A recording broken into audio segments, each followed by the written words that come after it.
Hey, it's TK Irish at the Camp Kennerk podcast. It's Sunday, it's sports, it's baseball. But it is some special day for baseball because what we're going to talk about, we're going to talk about a baseball game that lasted 33 innings and took 60 days to complete. Yes, I didn't stutter, did I?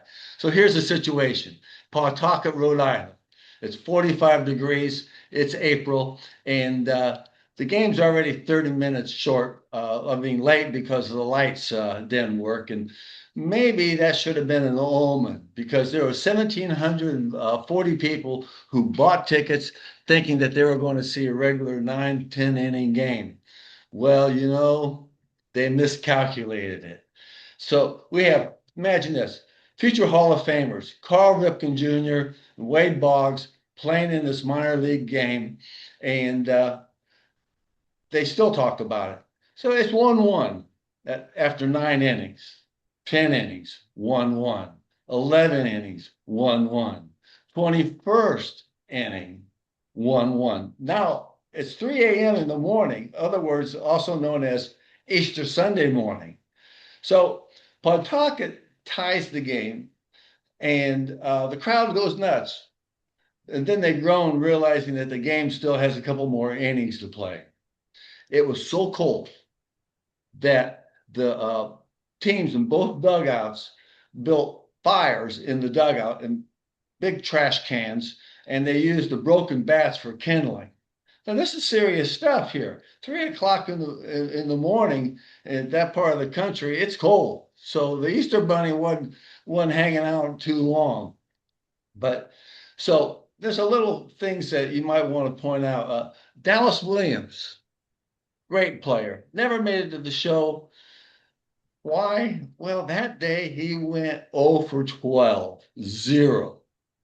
I mean, hey, you got a bad day, you got a bad day, but he picked it on the wrong day. And the catcher, Dave Hubert of Rochester, he squatted and caught 31 innings of the game. Now, that's a classic example of needing a knee replacement if you ever need one. But here's the kicker, 4 a.m., 32 innings deep. The game's been going on for 8 hours.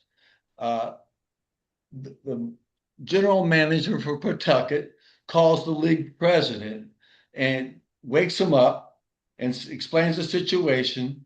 And Harold Cooper was the league president. And the league president pauses the game. You guys go home. We'll finish this game someplace else. But here's the kicker. This is the reason why you always have to read the fine print. Originally, there was a curfew rule for games to stop way hours earlier. But here's what happened. The managers went out to the umpire with their rule book and they opened up the page and verse where it says, curfew, continue later, blah, blah, blah, blah, blah. The umpire reads it, says, yeah. Well, umpire pulls out his rule book and goes to page and verse, and it's blank. There's nothing in his rule book stating that there was a curfew that could be put in place. What happened? The coaches didn't update their rule book, and they were reading from the previous year's rules. So, administrative oversight, yeah, but it happened, and the rule book is the rule book. So they just kept on playing. Now, so finally, they have the game to finish off 60 days later. Now, here's the cool thing. On June 23rd, sellout crowd, 6,000 people and reporters from around the world are catching this longest game in baseball. And what happens? It lasted 18 minutes. Bottom of the 33rd inning, bases loaded. Dave Koz, a guy who never made it to the major leagues, hits a walk-off home run. But wait, there's a great thing about this. His portrait's in the Hall of Fame because of this hit. And his bat, that's in the Hall of Fame as well, because that's the famous bat that broke up the 33 inning baseball game. So let me just go through here. I'm going to read some of these stats for you. Say, so the game lasted. It was 33 innings, which is 8 hours and 25 minutes. There were 59 strikeouts, 213 at bats, only 36 hits. 49 runners were left stranded on a base, sort of like abandoned groceries. One man went 0 for 12. As I said before, the catcher caught 31. Uh, one umpire called 882 pitches during the marathon. And poor old Pawtucket's Russ Lever, he went 0 for 11, striking out 7 times. Got an off day. Poor old Russ had it right there at the wrong time because that's in the record books. So we love baseball. We love these fun facts about what in the world happened. And Doug the neighbor, you're a baseball fan. Did you ever hear this game before? Yes, I have, and good morning, TK. It's so good to see you again on this Sunday morning for our sports show for our 106th podcast. Whoa. Yes, yes, we are moving along quite nicely. And good morning to our viewers in the galaxy. Hopefully, you have your coffee. TK, you got your coffee there? Liquid confidence right here, man. Get up and go, Joe. Okay, Yeah. Sunday morning, need to shave, but it's time for the sports pages and to settle back, look at your team stats, and tune in to Camp Kennerk Podcast Sports Show. And we're glad that everybody's here. I have kind of heard of that game. I've heard of it. Now, what year was it? You didn't mention what year was it? Well, it was in, let me tell you here, I don't want to misrepresent, 1981. It was April 18th, 1981 In Pawtucket. in Pawtucket, Rhode Island. So you can And imagine how cold that could be yeah, at Easter. Yeah, Easter. Yeah. at Easter. Yeah. What were the two teams? They were the Pawtucket Red Sox and the Rochester Red Wings. Oh, okay. All right. That's a great baseball factoid. That Oh, is yeah. that's a great baseball factoid. Yeah. Well, And I love it the fact that, you had two Hall of Famers playing in the game, Carl Ripken Jr. and Wade Boggs. yes. So, this is AAA ball. They're in the Hall of Fame. They probably, every time they get together, they go, "Hey, been to Pawtucket lately?" Ah, shut up. I don't want to hear that name again. We're still there. Yeah. I left a little bit of my butt there. Yeah. Burnt my hand on the trash can fire warming up. Yeah. And the fact that the bat's in Cooperstown, that's really a cool thing. It That's really is. That shows that they got a good sense of humor, yeah. and want to point out that things happen in sports that will only happen once. And add to the mystery, the lore of it. It's just a beautiful factoid. And since this is Sports Sunday, I have a couple of interesting things that are interesting. Now, we know that the World Cup is going on. It's going on. Been going on for the last 6 months, as far as I'm concerned. Been going on forever. And of course, it's played in Mexico, United States, and in Canada. And yesterday, they had the third and fourth place players, a game to determine third place and fourth place. And the game was between England and France. Okay. England won 6-4. Now, just remember that for a second. Well, I'm going to go around and talk a little bit about it. Okay. Now, what's interesting about the way the World Cup is because the finals are today at 2 o'clock there in New Jersey, 2 o'clock Austin, Texas time. Uh, I guess 3 o'clock in New York City, East Coast. Check your sports pages. Spin the wheel of the streaming and see who's got it. That sort of stuff. I mean, so you can watch the game. But it's between Spain and Argentina. Okay, now my pal Trevor up in New York City, an electrician, big soccer fan, he called it. He said it's going to be Spain and Argentina, and he wrote it down on his post-it note. I wrote it down on a post-it note. So, okay, Trevor, you're on because he's a big soccer pal, So okay, on fine, thank you. But it's Spain and Argentina now. Messi, the famous guy Messi, plays for Argentina. All right. Now, here is an interesting fact. First place gets $50 million, dollars, The team or the country? the team. Okay. And it's supposedly just split between the players and the coaches. Wow. Or I don't know how they do it, but that's what I thought I read. Okay. Hmm.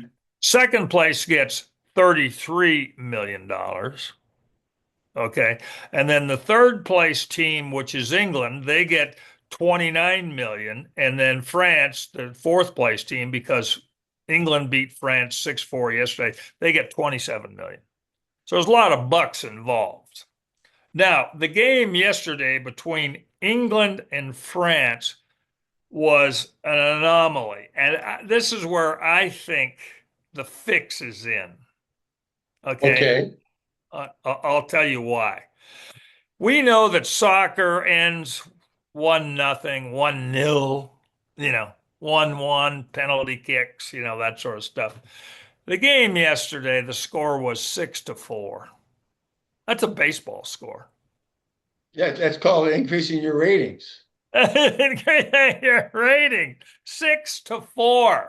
I mean, that's too odd. That's just way too odd. You Yeah. know, it's kind of like they just got the third and fourth place team got together and say, okay, let's have a good day. Let's just have a good, Yeah. You know. you know, kind of like what's the All-Star game in football, where they fly to Hawaii and they Oh don't. yeah, the Pro Bowl. Pro Pro Bowl Bowl, game. yeah, yeah. They fly to Hawaii and they don't tackle each other because they might get I think they hurt. play flag football now. I think they No, play I football. do, really. Yeah. Oh, is it right? Yeah. Don't Yeah. hurt anybody. Just have a good time. Yeah. Yeah. So somebody's going to get paid. Okay. Now that goes back to my whole situation the other day watching I guess it was, yeah, I was watching the Argentina England game. Yeah. I'm not a soccer fan, but just watching, I saw so many penalties. Now in soccer, you can't use your hands, but I saw so many situations where guys were actually almost tackling the other players, Hmm. and the ref was not calling the penalty. Yeah. What wouldn't call. And so that goes back to my rant a couple of weeks ago, where on the soccer pitch as they call it, they only have one ref. Yes. They need two to keep an eye out. Yeah. And that somebody said, well, they've got the linesman on the side that can call a penalty. Yeah, but they're over there on the side. Yeah.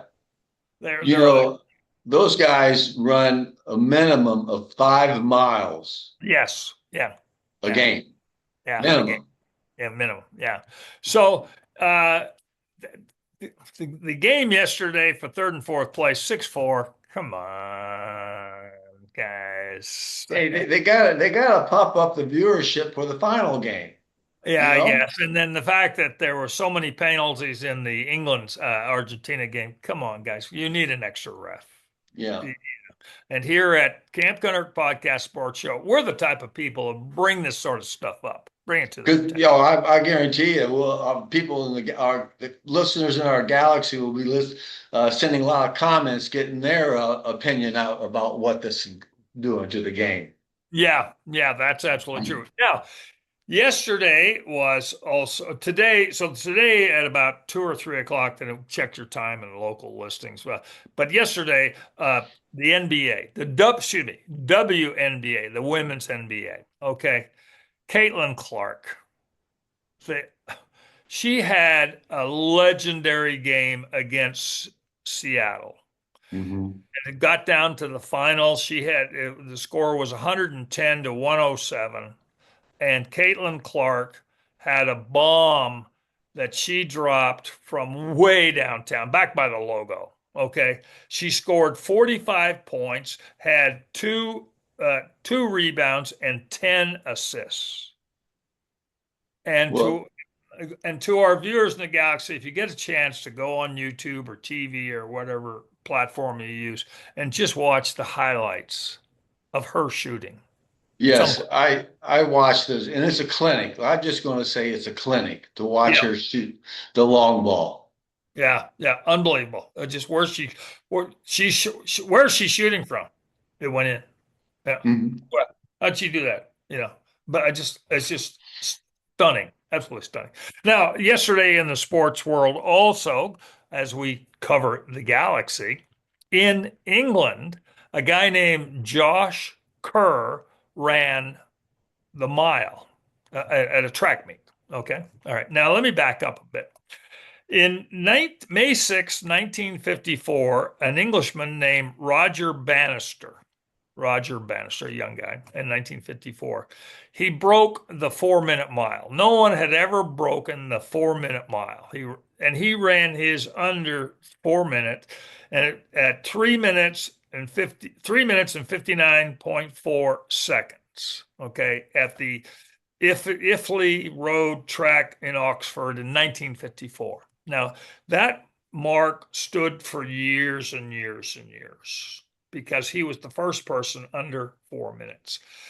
And then the over the years, the guys got faster, runners got faster, and they got it down to about 3 minutes and 45 seconds in running a mile. So yesterday, this guy Josh Kerr from England, he ran 3 minutes and 42.6 seconds. Breaking the old record from 29 years ago when it was 3:45. And I watched the replay and he was yards ahead of the other guy. It wasn't a photo finish. So Josh Kerr, so this is now the record, 3:42. So that was just like amazing on Yeah, yesterday.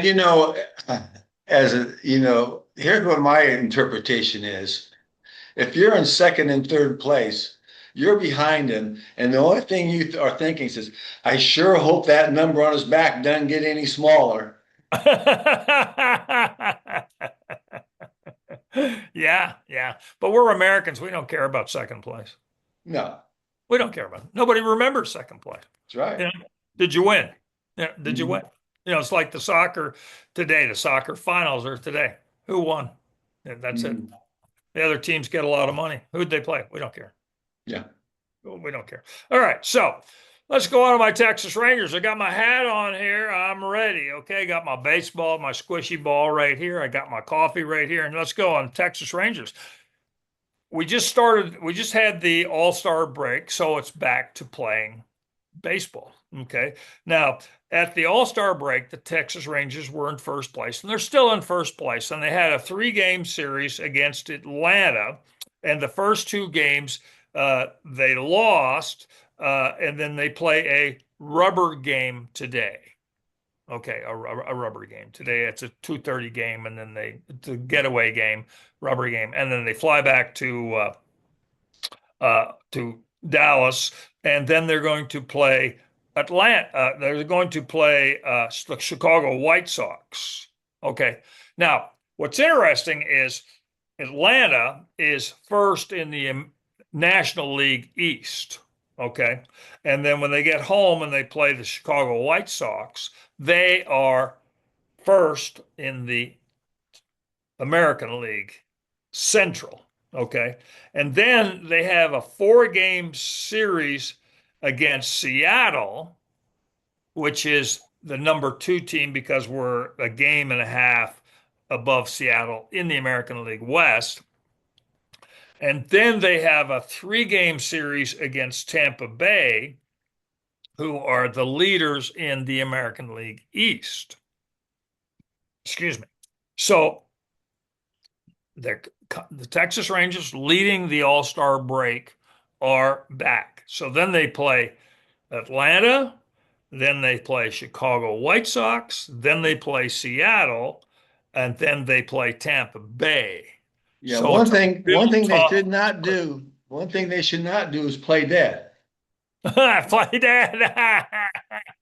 Now's not the time to go on a play dead. Yeah, yeah. To hit This a is your home. whole season right here. These two, 3 weeks, Right, that right. defines who you are. Yes, and they lost the first two games against Atlanta, so if they can pull it out and then go on home to play Chicago, Seattle, and then Tampa Bay, and gain a little bit more traction over Seattle, that will help. Now, also a very interesting thing that's going on in baseball right now is Boston Red Sox in the American League East. They have a 12-game winning streak. Whoa. Yeah, yeah. But now they are 8 games back of the Tampa Bay Rays and the Yankees, but they're 8 games. But they've improved by with a 12 game so streak. So that's kind of interesting. Yeah. That's kind of, And they always say, after the All-Star break is when the season really starts. yes, yeah, yeah. That's true. That's true. So that's my information concerning the Texas Rangers. Now let's get on to it with the El Paso Chihuahuas. Okay, there's my team. Okay, now they are in the Pacific Coast League Triple A division in the east of the Pacific Coast League. Mhm. Some of these things are tongue twisters, so I got to get it all straightened out. Okay, but they're in the East. Now, in the AAA, they have a split season. They split the season for some reason. I don't know. They play about 150 games and they split the season. And right now, they are in last place of the second half of the season. Okay. Now they just completed 3 games against Sugarland, which is down in uh, outside of Houston, and then they come home and they play a 6 game series against Las Vegas, the Aces. Right? Is it the Aces? Yeah. Oh, and anyway, so now some stats on the Chihuahuas. Uh, they are 6-13 in the second half of the split season. And they hit 114 home runs, so they're hitting the ball. They're hitting the Yeah. ball. And then when they're getting on base, they've stole 98 stolen bases, and their ERA, or yeah, and what's this? I can't even read my own writing. Okay, crack staff is going to have to do some work here. Make bigger, get my glass. Talk to your administrative staff and tell them to either, go back to learn how to write in cursive or print better. Print better. Yeah. Here's my notes. The mess. Okay. So, but they're they're doing okay on the hitting. They're hitting 277. They're stealing 98 stolen bases. So once they get on base, they're hustling. That's a good sign. They are in AAA, and so they have to hustle to have eyeballs looking at them so they can go on up to play for the Padres. And they've hit 114 home runs, which leads the league. It's Yeah. not bad. But the problem is, again, their ERA, their pitching is 6.14, which has dropped a little bit, but not what has to happen because opponents are hitting 286, you know, because of poor pitching. You know. Mhm. But the purpose of the AAA is to get these kids ready for the major leagues to go on to the show. And when you're in the minor leagues, hope lives. You hope your talent, your hustle, your desire, you move from single A, rookie league, single A, double A, triple A, make it to the show. So hope lives. And that's why we cover it here at Camp Kennerk Podcast. We believe in people having hope and desires and dreams. That's right. Because reality comes from dreams. That's right. And confidence comes from hitting the ball, catching the ball, and so Well, I have confidence and I can't hit the ball. Well, you're dreaming and hoping you can hit the ball. I think I need to maybe just be able to see the ball when it comes in.